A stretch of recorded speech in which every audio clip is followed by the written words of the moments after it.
पद्धतीने एक शेतकरी उपोषणाला बसला होता. पंकजा मुंडेंना त्याला भेटायचं होतं, मात्र त्या DYSP अनंत कुलकर्णी यांनी त्याला तिथून हाकललं आणि पाठीमागून त्याच्या पार्श्वभागावर लाथ मारली. सर्व स्तरातून संताप व्यक्त होतोय. रोहित पवारांनी ट्विट केलंय, काय सांगतो? त्याला लाथ मारली पाहिजे त्या DYSP ला.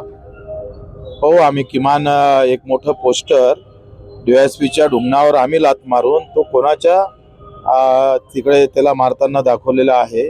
ह्या अशा प्रकारची जर मस्ती येत असन, हे मंत्री आला तर तुम्ही मतदाराला लाथ मारणार आणि निवडणूक आली तर त्याच्या घरापर्यंत जाणार.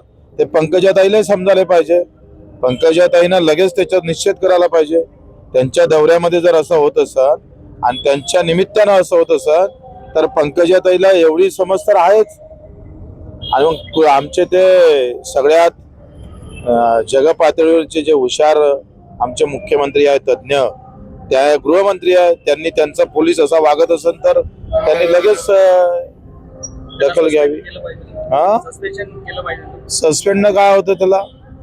त्या शेतकऱ्याकडून त्याच्या ढुंगणावर लाथ मारली पाहिजे. भाऊ, एकनाथ शिंदेंना लॉटरी लागली होती, ते मुख्यमंत्री झाले, परंतु त्यांना टिकवता आलं नाही असं मंत्री गणेश नाईक यांनी टोललं. लॉटरीत आता कसं आहे, शिंदे साहेबांना लॉटरी लावली कोण, लावून दिली कोण, सामान्य माणसाला थोडी लॉटरी लागतंय देशात. लॉटरी तर मंत्र्याला, उद्योगपत्यालाच लागतंय. आमच्या सामान्य माणसाची लॉटरी लागली पाहिजे ना. आणि म्हणून ते लावली कोण याचाही थोडासा पहा. गणेश नाईकांना ते माहित आहे. आगामी महानगरपालिका महानगरपालिका निवडणुकांमध्ये ठाकरे बंधू एकत्र येत आहे. कल्याण डोंबिवलीसह नाशिक महानगरपालिकेवर देखील ठाकरे बंधूंची सत्ता येणार असा दावा संजय राऊत यांनी केलाय. काय करायचं आपल्याला? आता कांद्याचे भाव नाही आहेत, सोयाबीनचे भाव नाही, कापसाचे भाव नाही, तुरीचे भाव नाही. शेतकऱ्याचा काही विचार? आता दोन ठाकरे एकत्र आले किंवा उद्धव साहेब बीजेपीत गेले किंवा पवार साहेब बीजेपीत राहिले, काय असेल तर आम्हाला काय करायचंय त्या गोष्टीचं? आमच्या शेतकऱ्याचं काय, मजुराचं काय, शिक्षणाचं काय आहे, आरोग्याची अवस्था काय आहे, हे आम्हाला सांगितलं पाहिजे ना. ते आता हे दोघं एकत्र आल्यानंतर मुंबई जिंकली किंवा ताब्यातही आली तर त्याचं आमचं काय भलं होणार? मुख्यमंत्री फडणवीसांसह शिंदे आणि अजित पवार 21 ऑगस्टला दिल्ली जाण्याची शक्यता आहे. उपराष्ट्रपती पदाची उमेदवारीचा अर्ज दाखल करण्यासाठी दिल्ली दौरा आहे. कोण? अजितदादा, फडणवीस आणि शिंदे साहेब. हे जाच लागन, नाही गेलं तर राहीन कुठे इकडे. आता तिकडे शेपटू हलवाच लागतंय. शेपूट नाही हलवलं तर कठीणच ना त्यांचं. हे इकडेच फक्त वाघ असतात. ठाकरे बंधूंनी एकतर्फी महानगरपालिका जिंकून दाखवावी, फक्त तोंडाचे वाफा घालून काही उपयोग होणार नाही असं गिरीश महाजनांनी त्यांना दिवस. कसं आहे, तुमचा UM तुमचा मित्र झालेला आहे. निवडणूक आयोगामुळे तुम्हाला हे मस्ती आलेली आहे. तुमच्यात जर खरी धम्मक असेल ना तर आम्ही काय म्हणतो, UM मशीन तशीच राहू द्या. तो VVPॅट येतो ना हाती दुसऱ्या इकून, तो आमच्या हाती द्या. आम्ही त्याच्यावर सिग्नेचर करतो आणि त्याला क्रमांक द्या. आम्ही तो मतपेटीत टाकतो. तुमची मर्दांगी असेल ना खरी तर हे करून पहा, मग पाहू तुम्ही कोण जितता कोण आहे. तर पैलवान तुम्ही सगळे हे UM मशीनचे पैलवान आहे. हे सगळे चोर आहे, भामटे चोर आहे. या गावातला आमचा जेप कटर परवडला, हे त्याच्यापेक्षा नालायक आहे. शेवटचा प्रश्न घेतोय. ईडीची संस्था आहे जिचा अनेक मंत्र्यांना त्रास झाला, मात्र निघालं काही नाही. ईडीला सुप्रीम कोर्टाने छापलं की तुम्ही जे प्रकरण उकरून काढले त्यात त्रास होतोय, बाकी बाहेर काही आलं नाही. आता मागेच छापलं. बाबासाहेब आंबेडकरांच्या पुतळ्यासमोर उभा मी आणि गवई साहेबांना मी सॅल्यूट करतोय.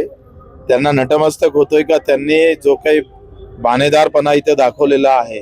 कारण आता एक गवई साहेबामुळेच असं वाटतं का सुप्रीम कोर्ट तरी कमसे कम संविधानाचा आदर करून चालेल आणि तो त्यांनी दाखवलेला आहे. आणि हे फार जो EMचं किंवा ईडीचा जो काही प्रकार आहे हा एकंदरीत भाजपनं ताब्यात घेतलेल्या संस्था आहे. आणि जसा म्हणाल तसा वापर करून त्याला तोडफोड करून संविधानाचा सगळा चिरफाड करून इथे सगळं संपूर्ण आम्ही पाहतोय. हे म्हणाले लोकशाही राहील, पण ते पाहिलं तर भाजपची हुकुमशाही राहणार अशी व्यवस्था आणून ठेवली आहे. आणि शेवटचा प्रश्न, कांदा हा आपला नाशिक जिल्ह्याचा जीवन मरणाचा प्रश्न आहे. बांगलादेशने आता निर्यात बंदी उठवली, मात्र शेतकऱ्यांचा कांदा सडलाय. आता मागे आपण कांदा प्रश्नावर आंदोलन केलं, आपल्या एवढ्यातही मोठं आंदोलन झालं. आता शेतकऱ्यांकडे कांदा संपलेला असताना निर्यात बंदी उठून काय होतं? असंच होतं ना नेहमी.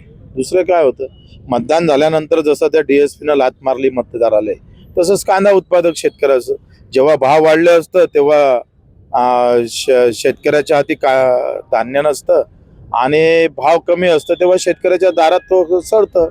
यामध्ये कायमची व्यवस्था होणं गरजेचं आहे आणि म्हणून आम्ही म्हटलं होतं का पेरणी ते कापणीपर्यंत सगळे कामं MRGS मध्ये घ्या. म्हणजे 60% खर्च जर आम्हाला MRGS मधून कव्हर केला तर या कांद्याचं किंवा काही नुकसानही झालं तर ते आमचं जास्त नुकसान होणार नाही. 40%तच आम्ही बसू, 60% गव्हर्नमेंटच्या कोट्यातून आम्हाला मदत होईल. कारण हमी भावातही दम राहिला नाही. व्यापार खुला करतो तर व्यापार जागतिक व्यापारातही भाव कमी जास्त होतं, तिथेही आमचं मरण होऊ शकते. आणि म्हणून आम्ही एक तिसरा मार्ग दिला का उत्पादन खर्च कमी करण्याची ताकद पेरणी ते कापणीपर्यंत आमच्या मागणीमध्ये आहे.